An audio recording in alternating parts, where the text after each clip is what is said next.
안녕하세요. 영단기 IELTS 스피킹 대표 강사 세라입니다. 오늘 여러분에게 IELTS가 어떤 시험인지 간략하게 소개를 좀 해드리고 과목별로 디테일하게 좀 설명해 드리겠습니다. 자, 일단 IELTS는 여러분 여기 써있듯이 International English Language Testing System의 약자입니다. 한국말로는 IELTS라고 얘기를 흔하게 하죠. 자, IELTS는 영국 캠브리지 대학에서 주관하는 시험이긴 한데요. 많은 분들이 영국으로 유학을 갈 때 보는 시험이라고 이제 잘못 생각하고 계신데 실제로 세계 많은 나라에서 IELTS를 공식 시험으로 인정을 해주고 있습니다. 그래서 이제 비영어권 국가 출신, 그러니까 영어를 네이티브 랭귀지로 하지 않는 사람들이 자신의 영어 실력을 인정받기 위해서 보는 시험이 된다는 거죠. 자, 그래서 영국뿐만이 아니고 호주, 미국, 캐나다, 또 뉴질랜드, 수많은 또 많은 유러피안 국가들이 IELTS 시험을 받아주고 있고, 그래서 여러분이 그 대학, 그 나라에 있는 대학에 입학을 하길 원하거나 혹은 이민이나 취업을 원하는 분들이 보는 시험이 되겠습니다. 자, 지원 가능 국가, 여기 쭉 제가 이제 대표적인 나라를 좀 써놨는데요. 영국 같은 경우는 뭐 캠브리지를 비롯해서 많은 명문 대학에서 받아주고 있고, 호주에 있는 많은 대학들, 그리고 캐나다, 제가 웨스턴 유니버시티에서 학부를 전공했는데 많은 학생들이 실제로 제 제자들이 웨스턴 대학에 또 입학하는 경우도 있었습니다. 그리고 미국도 하버드나 뭐 보스턴 유니버시티, 뭐 MIT 공대 이런 데서는 IELTS만 또 받아주는 학교가 있습니다. 그래서 실제로 굉장히 세계 많은 famous university 명문 대학에서 IELTS 시험을 공식 시험으로 인정을 해주고 있는데, 여러분이 지원하려고 하는 그 학교에서 IELTS를 받아두는지 아닌지는 이 웹사이트에서 확인이 가능하십니다. 그래서 요걸 한번 잘 적어 두셨다가 나라 이름하고 학교 이름하고 치시고 확인해 보시면 되겠습니다. 자, IELTS 시험 구성에 대해서 좀 살펴볼 텐데요. 토플하고 마찬가지로 이렇게 네 과목을 다 여러분 치르시게 돼요. 자, listening 당연히 보시고, reading 시험 보시고, writing 그리고 speaking까지 이렇게 네 개를 다 보시게 되는데, 요 스피킹 같은 경우는요, writing까지 시험 보시고 나서 잠깐 브레이크 타임, 점심시간을 가지고 오후에 따로 보는 시험이 되겠습니다. 자, 그런데 IELTS는 특이한 게 목적에 따라서 여러분이 그 유학인지 이민인지 그 시험 목적에 따라서 아카데믹 머줄과 제너럴 트레이닝 머줄로 나눠서 시험을 보시게 돼요. 그래서 처음부터 여러분이 목적에 맞춰서 시험을 따로 준비를 하셔야 되는데요. 그 차이점을 제가 좀 설명을 해드리겠습니다. 자, 아카데믹 머줄 같은 경우는 박사나 석사, 뭐 이런 학위를 취득하려는 응시자에게 적합한 시험이 되겠고요. 또 여러분의 목적이 취업이나 그 해외의 취업이나 이민을 원하시는 분들은 제너럴 트레이닝 머줄로 시험을 보셔야 되겠죠. 자, 그리고 따라서 아카데믹 같은 경우는 학술적인 영어 능력을 평가하는 시험이 되겠고요. 제너럴 트레이닝 같은 경우는 사회 교육에 필요한 영어, 그러니까 살아가는 데 필요한 영어를 측정하는 시험이라고 생각하시면 되겠습니다.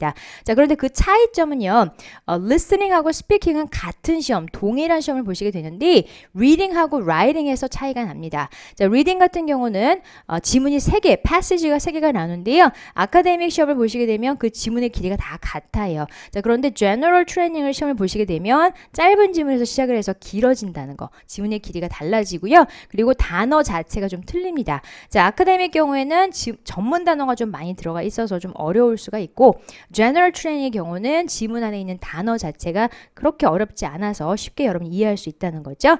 자, Writing에서도 차이점이 어디서 나타나냐면, 자, Writing 시험은 Task 1, 2 두 문제를 여러분이 치르시게 되는데, 태스크 1은요, 그 아카데믹 경우는 어떤 도표나 그래프를 보고 여러분이 분석하고 그 내용을 그 기반으로 해서 그대로 사실적인 내용을 쓰는 건데요. 이 제너럴 트레이닝은 표나 그래프를 보고 하는 게 아니고 어떤 편지를 쓰게 돼요. 편지글. 실제 생활에서 우리가 일어나는 여러 가지 감사라든지 뭐 초대라든지 이런 내용에 대해서 편지를 쓰는 게 제너럴 트레이닝에 해당하고요. 대신에 태스크 2 같은 경우는 아카데믹이나 제너럴이나 똑같이 에세이를 쓰는 거예요. 그래서 차이점은 태스크 1에서 한다는 거 기억하시면 되겠네요. 자, 점수 배점에 대해서 좀 살펴볼 텐데요. 0점부터 9점까지 처리가 되는데 이제 만점이 9점입니다. 그래서 9점을 받게 된다는 거는 expert user, 영어를 정말 native like 잘한다는 뜻이 되겠고요. 보통 평균 점수가 5점 이상이라고 생각하시면 돼요. 그래서 5점이 moderate user, 6점이면 잘하는 경우가 되겠고, 시험을 안 본다면 0점 처리가 되겠죠. 그래서 일반적으로 보통 학생들이 5.5 이상은 다 받아오는 시험이 IELTS가 되겠습니다. 자, 이제 IELTS 9점이 어떤 점수인지 여러분이 좀 감이 오지 않을 것 같아서 이렇게 시험 3개를 제가 나란히 좀 비교를 해봤는데요. IELTS는 9점이 만점이고 토플은 120점 만점이고 그리고 토익 같은 경우는 990점이 만점입니다. 그래서 여러분이 만약에 대학교에 진학을 하고 싶다 그러면 적어도 IELTS에서는 5.5점 이상을 받아야 되죠. 물론 학교별로 요구하는 require 그 스코어가 조금씩 다르거든요. 여러분이 이걸 확인을 하시고 준비하시면 되는데 일반적으로 5.5 이상이면 대학교 진학이 가능하다는 거죠. 토플 같은 경우는 80점 이상이 대학교 진학이 가능하고 토익은 780 이상이라고 생각하시면 되겠네요. 대학원을 가기 위해서는 IELTS는 6.5 이상이 필요하고요. 토플에서는 110점 이상이 필요하고 토익에서는 905점 이상이라고 생각하시면 되겠네요. 그래서 여러분이 뭐 현재 토익이나 토플 시험을 보신 분들은 자신의 실력이 이 정도에 있으니까 시험 보면 이 정도 나오겠다라고 좀 여러분이 측정하실 수 있겠습니다. 자, 특이한 거는 다른 시험들은 그냥 점수가 딱 이렇게 나오는데 IELTS 같은 경우는 반올림이 가능해요. 그래서 이거는 어떻게 점수를 계산하는지 제가 좀 보여드릴 텐데요. 자, 예를 들어서 각 영역당 여러분 그 영역당, 그러니까 listening, speaking, writing이 다 이렇게 9점 만점이잖아요. 그래서 각각의 영역별로 점수가 매겨지는데 그 점수를 다 합쳐서 평균을 내고 그 평균 점수를 반올림한 것이 여러분의 점수가 됩니다. 자, 예를 들어서 listening에서 여러분이 7.5점을 받고 reading에서 6.5 그리고 writing 6.5, speaking 6.5를 받았다면 총점이 27점이 되겠죠. 27점을 4로 나누면 6.75가 나오고 이 점수가 여러분 점수가 아니고 반올림을 하면 7점이 된다는 거죠. 그래서 overall score가 7.0가 나오면 굉장히 높은 점수가 된다는 겁니다. 그래서 골고루 또 시험을 잘 보시는 게 중요하겠죠. 자, 다시 한번 이제 IELTS 점수에 대해서 여러분한테 설명을 좀 해드렸는데 스피킹 같은 경우에는요. 보통 5점 정도 여러분이 받으신다면 일반적으로 회화에서는 중급 정도 이상이 되시는 분들이 5점을 받아오시게 되고 자기소개가 좀 가능한 분들이 5점 정도 받아오실 수가 있습니다. 그리고 회화에서 중급 이상 intermediate 레벨이 되고 어느 정도 원어민과 조금 가벼운 회화 정도 할 수 있는 분들은 6점을 받아오는 경우가 많고요. 그리고 고급 회화 advanced conversational English 아주 영어를 유창하게 하거나 혹은 뭐 해외 경험이 있으신 분들 그리고 7점 정도 받아온다면 석박사 취득도 가능한 굉장히 높은 점수가 되겠습니다. 여러분이 원하는 그 목표 점수에 맞춰서 준비하시면 되겠네요. 자, 이제 다시 한번 그 시험 구성에 대해서 구체적으로 설명해 드릴 텐데 자, 제일 처음에 여러분 리스닝 시험 보시고요. 소요되는 시간은 40분 정도 걸리고 그리고 리딩 시험은 60분이 소요가 됩니다. 1시간. 그리고 라이팅 시험 역시 60분. 굉장히 긴 시간이죠. 자, 이렇게 세 과목을 시험 보시고 잠깐 브레이크 타임이 있습니다. 자, 그동안에 여러분이 대기를 하게 되는데요. 자기의 순서를 알려주는데 그 순서 시간까지 기다리셔야 돼요. 근데 만약에 그 당일날 너무 응시자가 많은 경우에는 다른 날로 날짜가 잡히기도 합니다. 그래서 아니면 여러분 처음부터 난 다른 날에 스피킹 시험 따로 보겠다 그런 분들은 또 그렇게 신청하시면 되겠고요. 자, 그리고 스피킹 같은 경우는 굉장히 짧게 진행이 되죠. 원투원 인터뷰이기 때문에 대략 11분에서 15분이면 인터뷰가 끝나요. 그래서 총 걸리는 시간이 한 2시간 45분이다 라고 생각하시면 되겠습니다. 자, 그러면 이제 구체적으로 과목별로 좀 설명을 좀 해드릴 거예요. 자, 리스닝 같은 경우는요, 4섹션으로 구별이 되어 있죠. 그래서 각 섹션당 10문제가 나옵니다. 총 40문제를 여러분이 30분 동안 풀게 돼요. 그런데 여기 10분이라는 시간은 답을 여러분이 옮겨 적는 시간이 돼요. 자, IELTS 시험은 되게 특이한 게 paper based 테스트라고 돼서 주어진 시험지에 여러분이 막 문제를 풀었죠. 그리고 답안지가 따로 나옵니다. 그래서 그 답을 옮겨 적는 시간을 따로 10분을 줘요. 그래서 굉장히 제 생각에는 좋은 시험이라고 생각합니다. 특히 리스닝 같은 경우는 여러분이 좀 이렇게 문제를 풀다가 잘못한 실수가 있을 때도 그 10분이라는 준비 시간 동안 다시 한번 생각해보고 답을 고칠 수도 있다는 장점이 있다는 거죠. 자, 그렇게 40분 동안 여러분이 시험을 보게 되는데, 자, 섹션 1에서는 conversation이 나오고 2에서는 monologue, 한 명이 이제 쭉 이야기한 독백 형식의 어떤 스피치가 등장을 하죠. 그런데 이 파트 1, 2, 그 섹션 1, 2는요, 우리 일상 생활에 관한 문제들이 나오기 때문에 되게 좀 쉽게 여러분 이해할 수가 있고, 대신에 섹션 3하고 4 같은 경우는 학술적인 어떤 대학 생활에 관한 강의도 등장을 할 수가 있기 때문에 좀 아카데믹하다는 특징이 있고요. 그리고 conversation 역시 monologue, 이 순서대로 진행이 될 겁니다. 자, 이제 IELTS 리스닝 시험 문제 유형이 좀 다양한데요. 되게 자주 나오는 문제 유형이 이제 multiple choice, 여러 개 중에서 답을 하나 고르는 그런 문제가 시험에 나오고, 빈칸 채우기 completion, 그리고 뭐 labeling, 뭔가 이름을 붙여주는 것들, 그리고 classification, matching, 짝 맞추기, 그리고 short answer question, 그러니까 뭐 스펠링으로, 그러니까 주소나 뭐 이런 거, 이름 같은 걸 간단하게 쓰는 그런 문제들도 나오고 있습니다. 그래서 여러분이 굉장히 다양한 문제 유형에 익숙해지시는 것도 고득점을 받는 좋은 점수가 전략이 되겠네요. 그래서 선생님, 리스닝 선생님한테 여러분이 문제 유형별로 답을 어떻게 채워나가는지를 잘 배우시면 좋겠네요. 자, 이제 리딩에 대해서 좀 설명해 드릴 텐데요. 일단 리딩은 3개의 패시지가 이제 지문이 뜨고요. 각각 13문제 그리고 마지막 14문제가 나오게 되고, 총 걸리는 시간은 60분인데 여기서 여러분이 이제 주의해야 될 것은, 리스닝은 답을 옮겨 적는 시간을 따로 주죠. 그런데 리딩 같은 경우는 60분 안에 모든 걸 해결해야 돼요. 그래서 여러분이 문제도 파악을 하고 답도 고르고 또 옮겨 적는 시간까지 60분을 잘 활용해야 된다는 거 기억하시고, 특히 리딩이 어려운 거는 지문이 3개지만 상당히 길기 때문에 많은 학생이 시간 안에 문제를 다 풀지 못하고 미처 어떤 문제는 아예 손도 대지 못하고 끝나는 경우가 되게 많거든요. 그래서 그 주어진 시간 안에, limited time 안에 이 문제를 다 풀 수 있는 어떤 스킬도 여러분이 수업 시간에 또 배우시면 고득점을 받는 데 도움이 되겠습니다. 시간 관리 잘 하시는 거 리딩에서는 특히 되게 중요한 전략이 되겠네요. 자, 시험 구성에 대해서 좀 살펴볼 텐데요. 자, 아카데믹하고 제너럴이 다르다라고 제가 아까 말씀을 드렸죠. 그래서 아카데믹 같은 경우는 지문 자체가 어떤 저널이나 잡지, 매거진에 나오는 약간 아카데믹과 논문 형식의 지문을 여러분이 읽게 된다고 보시면 되겠습니다. 제너럴 같은 경우는요, 지문의 내용 자체가요, 아카데믹하기보다는 약간 광고라든지 advertisement, 아니면 신문의 어떤 한 그 페이지가 되거나 아니면 서류 같은 것들, document라고 하죠. 그런 것에서 발췌한 지문을 여러분이 읽고 문제를 풀게 됩니다. 자, 리딩도 굉장히 문제 유형이 다양합니다. 여기 보다시피 multiple choice, 여러 개 중에 하나 고르는 문제 나오고요. 아까처럼 빈칸 채우기, 뭐 리스닝하고 거의 비슷한 문제 유형이 있는데 조금 특이한 문제 유형이 리딩 속에 있기 때문에 그런 것들은 여러분이 그 선생님을 통해서 어떻게 문제를 유추하고 어떻게 답을 채우는지 잘 배우셔야지 또 고득점을 받을 수 있을 것 같습니다. 리딩은 시험 문제가 굉장히 다양하다는 거 기억을 해볼게요. 자, 세 번째 시험이 이제 라이팅 시험인데요.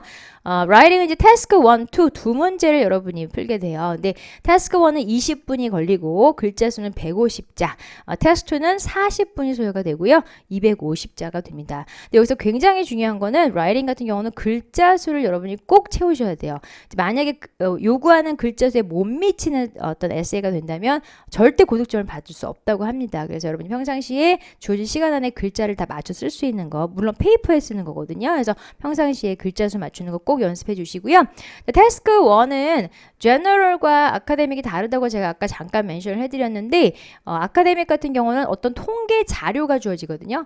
통계 자료, 예를 들어서 바나 아니면 파이 차트 아니면 뭐 그래프나 이런 맵 같은 것들이 등장을 하는데, 그런 것들을 여러분이 잘 이해해서 분석, 애널라이즈하고 그 사실적 내용에 기반을 해서 답안을 작성하는, 표를 보고 어떤 글을 쓰는 그런 문제가 태스크 1에 해당이 됩니다. 그리고 이제 제너럴 같은 경우는 편집이라고 아까 제가 말씀을 드렸고요.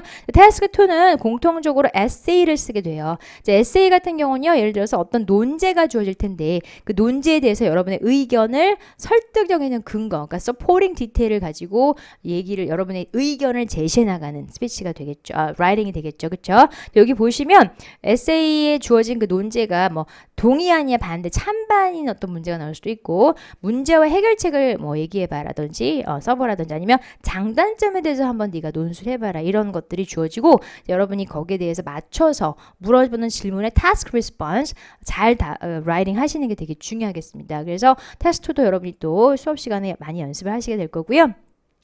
자, 아까 잠깐 말씀드렸듯이 그 태스크 1에서 라이팅 같은 경우는 차이점이 주어지는데, 다시 한번 얘기하자면 아카데믹 같은 경우는 통계를 분석하는 글을 쓰시게 되고요. 다양한 어떤 그 도표들이 등장을 하고, 제너럴 같은 경우는 편지 글을 쓰시게 되는데, 편지의 내용은 보통 감사의 편지, 뭐 불평, 초대 요청, 이런 것들에 대해서 여러분 편지를 쓰시게 됩니다. 그게 차이점이 되겠네요. 자, 이제 마지막으로 스피킹 시험, 제가 가르친 스피킹 시험에 대해서 설명을 좀 해드릴 텐데요. 스피킹은 파트 1, 2, 3 세 부분으로 구성이 되어 있어요. 문제 수는 상당히 많습니다. 자, 일단 파트 1은 한 4분에서 5분 정도 소요가 되는데요. 여기서는 여러분이 누군지를 시험관이 궁금해하는 문제들, 그래서 뭐 What is your name? Where do you live? 이렇게 여러분 신상에 관한 문제들이 적어도 10개에서 15개 정도 주어집니다. 그래서 답을 길게 하실 필요는 없지만 어느 정도 여러분에 대해서 알려주는 어떤 부분이라고 생각하시면 되겠네요. 그래서 직업이나 전공, 이름, 고향 이런 것들이 주로 나오는 게 파트 1이 되겠고요. 파트 2에서는 시험관이 토픽 카드를 하나 줍니다. 그 토픽 카드에 있는 주제에 대해서 여러분이 1분 동안 준비하시고 그리고 1분 내지 2분 동안 여러분 혼자 모노로그, 스피치를 쭉 하시는 게 파트 2가 되겠고요. 그게 한 3, 4분 정도 소요가 되고 마지막 파트 3에서는 주어졌던 파트 2에 나왔던 그 주제와 좀 관련이 있는 조금 심화된 좀 시사적인 문제들이요. 한 4, 5개 정도 주어져요. 그래서 여러분 조금 길게 답을 해주셔야 됩니다. 요게 한 4, 5분이 걸리고 그래서 총 스피킹 시험은 11분에서 15분이면 끝이 나게 되겠죠. 자, 파트별로 좀 공략병을 살펴볼 텐데 파트 1은 좀 질문들 자체가 연관성이 없거든요. 뭐 쿠킹을 물어봤다가 꽃을 물어봤다가 잡을 물어봤다가 좀 정신이 없을 수가 있는데 여러분 이거 주어진 질문을 잘 이해하고 순발력 있게 바로바로 답을 하는 연습 평상시에 해주셔야 되겠고요. 문장의 길이는 한 2, 3문장 정도면 괜찮겠습니다. 자, 파트 2는 워낙 다양한 주제들이 시험에 나오기 때문에 여러분이 그 기출문제를 바탕으로 자신의 답을 좀 모범 답안을 많이 만들고 시간도 재면서 연습해 주시면 좋겠고요. 자, 파트 3에서는 여러분의 의견을 물어보는 문제들이 나오기 때문에 왜 그렇게 생각하는지를 강한 example이나 부연 설명을 들어서 얘기를 해야 되겠죠. 이 부분은 라이팅에서 에세이 쓰는 거랑 여러분이 같다고 생각하시면 돼요. 에세이를 쓸 때도 주어진 논제에 대해서 나의 의견을 제시하고 거기에 딸린 부연 설명을 구체적으로 써 나가듯이 스피킹도 여러분의 example을 꼭 들어야 된다는 거 저하고 같이 연습을 하시게 됩니다. 오케이. 자, 이제 왜 IELTS 시험을 보는 게 좋은지 그 특징과 장점을 좀 설명해 드릴 텐데 자, 쉽게 대조를 제가 IELTS하고 토플 시험을 좀 해드릴 거예요. 자, 일단 큰 차이점은 IELTS는 굉장히 실용적인 시험이라는 거 기억하시면 되겠고 대신 토플은 좀 아카데미, 학문적인 시험이 되겠죠. 그리고 IELTS는 종이, 페이퍼 베이스 테스트가 되어 있어서 종이에다가 여러분이 답도 쓰고 종이를 제출하는 시험인데 토플은 이제 컴퓨터로 보는 시험이 되겠습니다. 자, 이제 리딩부터 한번 좀 비교를 해볼 텐데요. 아무래도 이 토플 시험에 비해서는 리딩 IELTS에 나오는 리딩 지문에 있는 단어가 조금 쉽다는 얘기가 있습니다. 그래서 좀 비교적 빠른 시간 안에 점수를 낼 수 있는 시험이 IELTS 리딩이 된다고 얘기를 하고요. 자, 리스닝에서 커다란 차이점은요.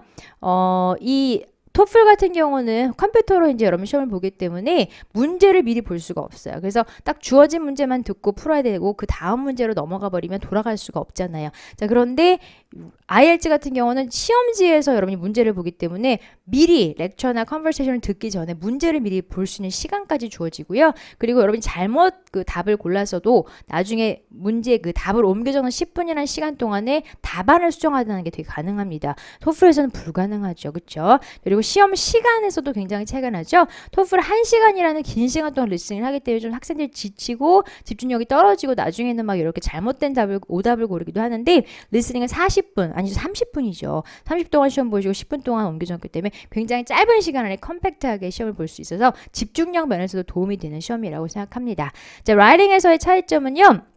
자, IELTS 같은 경우는 주어진 도표를 보고 분석해서 쓰거나 에세이를 쓰거나 또 편지를 쓰거나 이런 이제 그냥 주어진 거에 대해서 글을 쓰는 건데요. 이 토플 같은 경우는 두 문제가 나오는데 한 문제가 읽고 듣고 쓰기입니다. 그래서 통합형이 안 되시는 분, 즉 리스닝이 잘 안 되시는 분들은 내용을 이해를 못해서 쓸거리가 없게 돼버리죠. 그래서 굉장히 이게 디스어드밴티지가 될 수가 있습니다. 모든 유형의 토플은 리스닝이 다 들어가 있거든요. 그런데 이 IELTS는 리스닝 시험 빼놓고는 라이팅 같은 경우는 그냥 주어진 주제에 대해서 쓰기만 하면 되기 때문에 어떤 리스닝에 대한 그 불이익을 당할 이유가 없다는 거죠. 그게 커다란 차이점이 되겠고 스피킹 같은 경우도 토플 시험은 이제 컴퓨터에다가 대고 원웨이죠. 그래서 여러분이 그냥 컴퓨터에다 대고 들은 문제에 대해서 녹음을 하는 게 되는데요. 스피킹은 인터뷰어 그러니까 채점관, 시험관 앞에서 여러분이 얘기하는 거예요. 그래서 원투원으로 얼굴을 보고 하는 시험이라서 좀 여러분이 이해를 못했거나 질문을 이해 못했을 때 다시 물어볼 수도 있고 또 시험관의 표정 이런 걸 보면서 여러분이 제스처도 사용하고 또 아이 컨택도 하면서 이야기를 할 수 있기 때문에 조금 더 자연스러운 어떤 그 환경 속에서 시험을 볼 수 있기 때문에 오히려 학생들이 되게 편하게 시험을 보고 온다고 얘기를 합니다. 그래서 그런 차이점이 있다는 거 좀 기억을 해볼게요. 자, IELTS 시험의 특징과 장점을 좀 요약을 해볼 텐데요. 현재 전 세계 135개가 넘는 국가에서 이 시험을 인정해주고 있고, 그리고 8,000개가 넘는 센터에서 이 시험을 운영하고 있다고 합니다. 그리고 지난 한 해 동안 200만 명 이상의 사람들이 전 세계에서 IELTS 시험을 봤다고 하네요. 그 숫자는 모든 영어 시험 중에 최다 응시자 수에 해당한다고 합니다. 그리고 실제 우리나라에서도요, 국내에서만 해도 3만 명 이상이 매년 IELTS 시험을 보고 있다고 합니다. 자, 두 번째 IELTS 장점은요, 컴퓨터로 시험 보는 게 좀 어색하고 불편하신 분들은 굉장히 그 장점을 잘 활용할 수 있는 종이 시험이라는 거죠. 페이퍼 베이스 테스트라는 거 아까도 제가 말씀을 드렸고, 그리고 또 한 가지 커다란 특징은 스피킹 시험이 컴퓨터에 해당하는 시험이 아니고요. 응시자와 시험관이 마주보고 얼굴 보고 하는 시험이라는 거. 그래서 좀 플렉서블하게 여러분이 진행을 해나갈 수가 있는데, 실제로 제가 가르친 제자들 중에서는 토플 시험에서 점수가 잘 안 나오는데 이 IELTS 스피킹 시험에서 굉장히 고득점을 받아오는 경우를 제가 많이 봤습니다. 자, 그리고 또 실제 생활에 적용 가능한 실용적인 영어 실력을 테스트하는 시험이기 때문에 이 IELTS 시험을 준비하시다 보면 여러분의 그 영어 실력이 굉장히 많이 향상되는 걸 느끼실 수가 있고, 또 실제로 여러분이 유학을 가서 또 이민을 가서 바로 쓸 수 있는 영어를 공부를 미리 하시고 간다고 생각하시면 되겠네요. 자, IELTS 시험 등록과 일정에 대해서 설명을 좀 해드릴 텐데요. 국내에서는 매월 시험이 2번에서 4번 정도 치러지고 있다고 합니다. 자, 여러분 원하는 날짜에 미리 등록을 하시는 거 중요하고, 등록하는 과정은 이제 주한 영국문화원이나 아니면 IDP 에듀케이션을 통해서 웹사이트 여러분 금방 치시면 나오거든요. 그 두 센터를 통해서 시험을 접수하시면 되겠습니다. 자, IELTS가 어떤 시험인지 궁금증이 좀 풀리셨죠? 0단계에서는 과목별 선생님들이 여러분의 그 IELTS 점수를 향상시켜 줄 거기 때문에 한 선생님한테 4과목을 다 배우는 것보다는요, 전문 선생님께 배우는 게 훨씬 도움이 되실 거라고 생각합니다. 자, 여러분의 점수 0단계에서 책임질 수 있습니다. 선생님들과 열심히 인강으로 공부하시고 여러분이 원하는 유학이나 취업, 이민의 꿈들 다 이루시길 바랍니다. 감사합니다.